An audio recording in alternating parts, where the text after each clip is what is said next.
BC reservation జీవోను సవాల్ చేస్తూ దాఖలైన పిటిషన్పై హైకోర్టులో విచారణ కొనసాగుతోంది. పిటిషనర్ తరపున మయూర్ రెడ్డి వాదనలు వినిపిస్తున్నారు. MLC Teenmar Mallanna implead petition దాఖలు చేశారు. ప్రభుత్వం తరపున ఏజీ వర్చువల్ గా హాజరయ్యారు. పంచాయతీరాజ్ చట్టం ప్రకారం సెక్షన్ 286A కింద 50% మించరాదని సుప్రీంకోర్టు ఉత్తర్వులు కూడా ఉన్నాయని వాదిస్తున్నారు.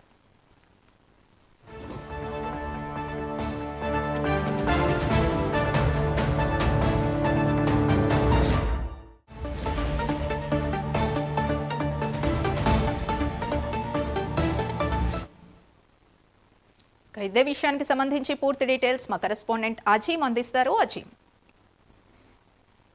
ఎన్నికల్లో బీసీలకు 42% రిజర్వేషన్ కల్పిస్తూ ప్రభుత్వం నిన్న జియో నంబర్ MS9 ద్వారా ఒక ఏదైతే జీవోను తీసుకొచ్చింది. సో ఈ జీవోను సవాలు చేస్తూ ఈ రోజు హైకోర్టులో మాధవ్ రెడ్డి అనే వ్యక్తి ఏదైతే పిటిషన్ దాఖలు చేయడం కూడా జరిగింది. సో ఈ పిటిషన్ పై హైకోర్టులో విచారణ కొనసాగుతుంది. ప్రస్తుతం పిటిషన్ తరఫున వాదనలు మయూర్ రెడ్డి న్యాయవాది వినిపిస్తున్నారు. సో ఈ పిటిషన్ లో తీన్మార్ మల్లన్న ఎమ్మెల్సీ కూడా దీంట్లో ఇంప్లీడ్ అవ్వడం జరిగింది. తీన్మార్ మల్లన్న ఇంప్లీడ్ 42% బీసీలకు రిజర్వేషన్ స్థానిక సంస్థలు ఇవ్వాలి, బీసీల జనాభా ప్రాతిపదికన బీసీలకు హక్కులు ఉన్నాయి కాబట్టి వారికి ఇవ్వాలని చెప్పి కూడా తీన్మార్ మల్లన్న పిటిషన్ లో కూడా ఇంప్లీడ్ అయినట్టు కూడా మనకు తెలిసింది. అయితే ప్రభుత్వం తరఫున విర్చువల్ గా ఏదైతే ఏజీ హాజరయ్యారు, ఏజీ హాజరై తరఫు నుంచి వాదనలు వినిపిస్తున్నారు. సో ప్రస్తుతం పంచాయతీరాజ్ చట్టం ప్రకారం సెక్షన్ 286A కింద 50% మించాలని పిటిషన్ ఉందని చెప్పి కూడా ఏదైతే పిటిషనర్ తరఫున న్యాయవాది అయితే తన వాదనలు వినిపిస్తున్నారు. దీనికి సంబంధించి సుప్రీంకోర్టు ఉత్తర్వులు కూడా ఉన్నాయని చెప్పి కూడా ఒక వాదన. అయితే ప్రభుత్వం ఇటీవల శాసనసభ సమావేశాలు నిర్వహించినప్పుడు కూడా పంచాయతీరాజ్ చట్టం కింద ఉన్నటువంటి 50%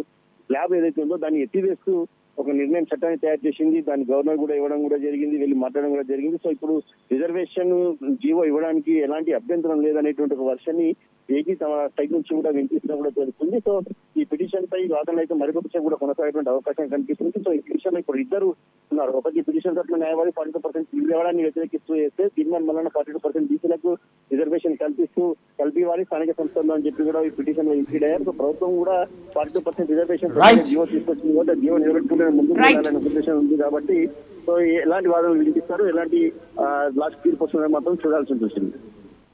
రైట్, థ్యాంక్ యూ అజీమ్.